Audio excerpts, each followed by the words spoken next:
जे कच्चे समेत अंदरूनी सिंध शिकारपुर कंदकोट ऐं मुख़्तलिफ़ इलाइक़नि में जेके ऑपरेशन जारी आहिनि उन्हनि जा के ख़ासि नतीजा नज़र न पिया अचनि, पुलिस खे कामयाबी न मिली, उन बाबति तव्हां छा चवंदो? इहो सवाल जेको आहे ॾाढो फ्रीक्वेंट सवाल आहे ऐं आउं हमेशह सहाफ़ियुनि खे चवंदो आहियां त तव्हां पहिरीं पंहिंजी जेका असां इंफॉर्मेशन खे सही तरीक़े सां कलेक्ट करियो ऐं उन खां पोइ इहे सवाल पुछो। जॾहिं फैक्ट्स एंड फिगर्स खे ॾिसीए त असां मतिलबु सखर, घोटकी, शिकारपुर, कशमोर जे सिर्फ़ु 4 डिस्ट्रिक्ट्स में ॾिसूं त गुज़िरियल तक़रीबन 5 महीननि में 70 जे क़रीब धाड़ियल जेके आहिनि इन्ही डिस्ट्रिक्ट्स में पुलिस मारिया आहिनि ऐं एतिरो ई तइदाद जेको आहे सो उन जो गिरफ़्तार थियो आहे, उनखे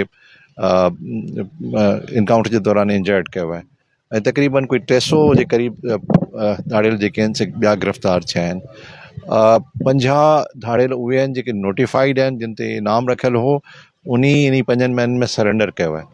त तव्हां मतिलबु पुलिस खां इहो एक्सपेक्ट करियो था त पुलिस जेका आहे पंहिंजी कार्रवाई करे, त आउं सम्झां थो त इहे facts and figures police record ते आहिनि, त आउं सम्झां थो इहो सवाल जेको आहे तव्हांजो मुनासिबु कोन्हे।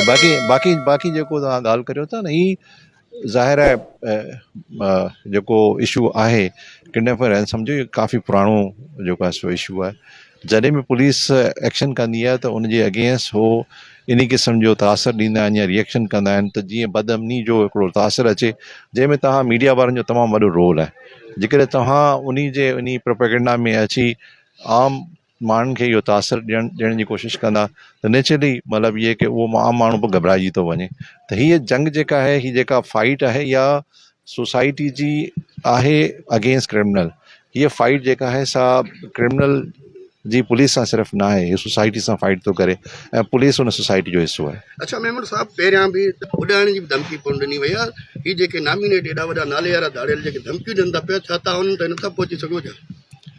धमकियूं ॾिसो, धाड़ियल ॾिए थो, इहो हिकिड़ो उनजो रवायती टैक्टिक्स आहे ऐं असां प्रोफेशनल पुलिस ऑफिसर्स खे इन शइ खे अंडरस्टैंड करणु खपे त कीअं पुलिसिंग करणु खपे।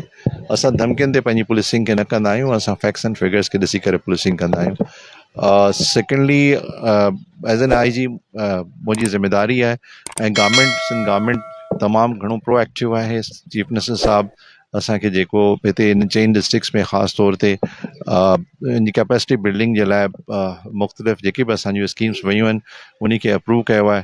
जेके अहिड़े क़िस्म जा क्रिमिनल्स आहिनि ज़्यादातर नोटिफाइड थी विया आहिनि, अञा ॿिया क्रिमिनल्स जेके बाक़ी रहिजी विया आहिनि उनखे नोटिफाई करियूं पिया। त इहो आउं सम्झां थो जंहिं हिसाब सां पुलिस हिते कमु करे पई, आवाम जेकॾहिं पुलिस खे साथ ॾिए, हितां जी मीडिया जेका असां प्रॉपर प्रोजेक्शन करे, सही असां नथा चयूं त तव्हां असांखे जेको आहे सो ग़लति प्रोजेक्ट करियो, पर जेके सही शयूं आहिनि जो प्रोजेक्शन करियो त ही प्रॉब्लम जेको आहे सो काफ़ी हद ताईं फिक्स थी वेंदो। अच्छा साईं, हीउ जेको ख़ालिद महमद शहीद थियो आहे, इन जे वारसनि जे लाइ ऐं उन्हनि जे जेके ॿार आहिनि उन्हनि खे कहिड़े इनाम जो ऐलान कयो आहे या फैसल जी ड्यूटी वग़ैरह? ॾिसो, इन जो हिकिड़ो असांजो शहीद पैकेज आहे, उन में पहिरीं त को बि असांजो पुलिस ऑफिसर जी डेथ थींदी आहे त कमेटी आहे उहा इहो डिटरमिन कंदी आहे त पुलिस ऑफिसर शहीद आहे या पुलिस ऑफिसर जी डेथ जेका आहे अदर देन शहीद आहे। हिन में जेका आहे हिन जी नोटिफिकेशन निकिरंदी, जीअं हिन खे नोटिफाई कयो वेंदो शहीद जो, त उनजो हिकिड़ो पैकेज आहे ऐं गवर्नमेंट ॾाढो सुठो हैंडसम शहीदनि जे लाइ पैकेज ॾिनो आहे, जंहिंमें 2 नौकरियूं आहिनि, 10 मिलियन जो जेको आहे सो कैश कंपनसेशन आहे ऐं प्लस उनजी जेका आहे शहीद ज़िंदा हूंदो आहे त उनजी तनख़्वाह जेका आहे सा कंटिन्यूअस हूंदी आहे जेसि ताईं मतिलबु उनजी एज, जेकॾहिं हू ज़िंदा हुजे त 60 सालनि ताईं जेको आहे सो उनजी इहा हलंदी, प्लस उनजा प्रमोशन ऐं उनजे ॿारनि जी पढ़ाई, इहे सभु जेके आहिनि इन पैकेज में शामिल आहिनि। अच्छा मेमन साहब, धाड़ियलनि पारां पहिरियां जेके मुगवी हूंदा उन्हनि जी वीडियो बि सोशल मीडिया ते ईंदी, पर गुज़िरियल 2 ॾींहंनि खां वठी जेके आहिनि बदीन वासी 3 ॼणनि जी जेका मुगवियुनि जी बाज़ियाबी आहे, घोटकी या शिकारपुर आहे या रुमती कचे में उहा जेका आहे वीडियो वायरल थी आहे। हिकु त ॿियो जेके तव्हांजे पुलिस जे पारां जेके मुगवी बाज़ियाब कराया वेंदा आहिनि, जीअं हाणे सिमरत कुमार खे बाज़ियाब करायो वियो, मुक़ाबला बि थियनि था पिया कि गिरफ़्तारी उन टाइम शो नथी थिए या कि धाड़ियल मारिया नथा वञे, इहे मुगवी कीअं बाज़ियाब थियनि था पिया? तव्हां सम्झां थो हिन एरिया सां तव्हांजो तालुक़ु आहे ऐं सहाफ़त तव्हां करियो था। तव्हांखे जॾहिं ख़बर आहे जॾहिं होस्टेज सिचुएशन हूंदी आहे त पुलिस उन में काफ़ी जेके आहिनि से पंहिंजा टैक्टिक्स कंदी आहे। दुनिया में इन्ही जेको हॉस्टेज सिचुएशन के डील करण जा न उहो ख़ासि ट्रेनिंग कराईंदा आहिनि। असांजी पुलिस खे उहा ट्रेनिंग त जेका असां न आहे कि हॉस्टेज सिचुएशन नेगोशिएशन करे अॼु जेकॾहिं को पुलिस ऑफिसर कंहिं धाड़ियल सां न हॉस्टेज खे रिकवर करण जे लाइ नेगोशिएट करे त उनजे लाइ एतिरो वॾो जेको आहे सो स्कैंडल ठही वेंदो अॼु। पर दुनिया में इहा ट्रेनिंग थींदी आहे, पाण वञी अमेरिका में इहा ट्रेनिंग कई आहे त उते जेको आहे कीअं हॉस्टेज सिचुएशन खे कवर करण जे लाइ ऐं उन माण्हू खे रिकवर करण जे लाइ जेको असांखे कहिड़ा टैक्टिक्स करणा हूंदा आहिनि। त इहे शयूं जेके आहिनि न से जेके तव्हां करियो था उहो पुलिस उन शयुनि खां बचंदे बि काफ़ी एफर्ट करे थी। अलहमदिल्ला काफ़ी जेके माण्हू रिकवर हाणे थिया आहिनि तव्हांखे पाण खे ख़बर आहे त उहे बग़ैर पैसनि जे रिकवर पिया थियनि त इहा बहितर ॻाल्हि आहे सुञाणो। अच्छा साईं साहब, कमी पुलिस डिपार्टमेंट में हिते असां वटि एसएसपी घोटकी तरफ़ां कचे जे एरिया में 100 खां वधीक चौकियूं क़ाइमु कयूं आहिनि पिकटा। उहा जेकी पुलिस आहे स्थिति जी उहा ओॾे रखी वई आहे। जेकी पुलिस जी कमी आहे, मोबाइल जी कमी आहे, उनखे कीअं पिया ॾिठो? पुलिस जी कमी त जेका आहे हर टाइम ते रहे थी, पर असां जेको पंहिंजो वर्कआउट कयो आहे प्लान उन में ऐं सम्झां थो त इहो जेको कचे जो क्राइम अची क्रिमिनल पके में कंदा हुआ नेचुरली उनजे लाइ बि असांखे रिसोर्सिस खपंदा हुआ।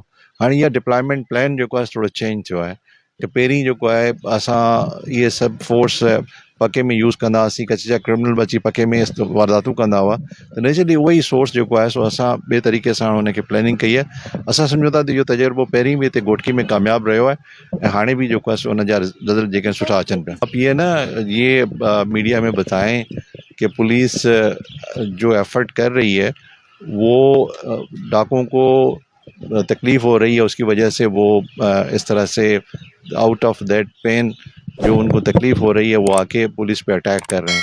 अगर वो कंफर्टेबल होते तो हमें इस तरह से आके अटैक ना करते। तो हमारी पुलिस आप देखें उसके बावजूद कि वो अटैक हो रहा है, हमारा नुकसान हुआ है, अल्हम्दुलिल्लाह हमारी पुलिस खड़ी है और वो उनमें फाइटिंग स्पिरिट है। उस फाइटिंग स्पिरिट का नतीजा ये है कि वो भी मारे जा रहे हैं। कोई भी स्टेट को चैलेंज करेगा, कितना भी बड़ा डाकू है, अल्टीमेटली उसका अंजाम वही होगा जो पुराने डाकू जिनके बारे में कहा जाता था कि ये टेरर की अलामत है लेकिन ये कि फारिग हो गए, तो ये भी फारिग हो जाएंगे। इनके बारे में डिटेल काने का जेका भी सीनियरिटी है वो रेंज बेस ते हूंदी है सब इंस्पेक्टर लेवल ताईं ऐं जेका इंस्पेक्टर लेवल ताईं सीनियरिटी हूंदी है उहा IG ऑफिस मेंटेन कंदो आहे। उन में कतई नथो थी सघे त हिकिड़े जूनियर माण्हू खे सीनियर करे सीनियर माण्हू खे जेको आहे सो जूनियर कयो वञे, इहो कतई नथो थी सघे। तव्हांजे 12 जी आहे त मुंहिंजे लाइ जेका असां न्यूज़ आहे ऐं सम्झां थो त इहा 12 तव्हांजी फिगर बिल्कुलु सही न आहे। जेकॾहिं तव्हां वटि इहा लिस्ट आहे त आउं यकीनन उहो ॾिसणु चाहींदुसि। असांजी इंफॉर्मेशन जे हिसाब सां जेको घोटकी हिस्टोरिकली मतिलबु न सिर्फ़ु इहो कि घोटकी जा किडनैपीज़ हितां अगवा थींदा पर पूरे पाकिस्तान मां फीमेल वॉइस ते हितां अची जेके माण्हू अगवा थींदा हुआ। तव्हां इहो पंहिंजी स्टडी करियो त केतिरा हाणे उहो जेको आहे सो घटिजी वियो आहे। तव्हांखे इहो अंदाज़ो जेकॾहिं आहे त इहो घटिजी वियो आहे त मुंहिंजी तव्हांखे गुज़ारिश आहे त उनखे हाईलाइट करे। वॾो एरिया आहे, OGDC या ॿिया इदारा हिते मौजूदु आहिनि। कचे जो एरिया हिते लॻे थो, जेके कचो कंदकोट, कचबोर ऐं ॿिया कचा लॻनि पिया, पंजाब बि लॻे पियो, थाणो हिन महिल ताईं न थी सघियो आहे। ॿिया इलाइक़ा थी विया, हिते क्राइम जो रेशो बि आहे, इनखे कीअं पिया ॾिसो? जेकॾहिं हिते जो क्राइम ओतिरो आहे जेको थाणे जे मतिलबु जे रेलेवेंस सां भी अपग्रेड थी सघे थो त पोइ हिनखे थियणु खपे। असां प्रपोज़ल खे ॾिसंदासीं त हिन जो क्राइम केतिरो आहे, जेकॾहिं आहे त असां हुनखे अॻियां फॉरवर्ड कंदासीं।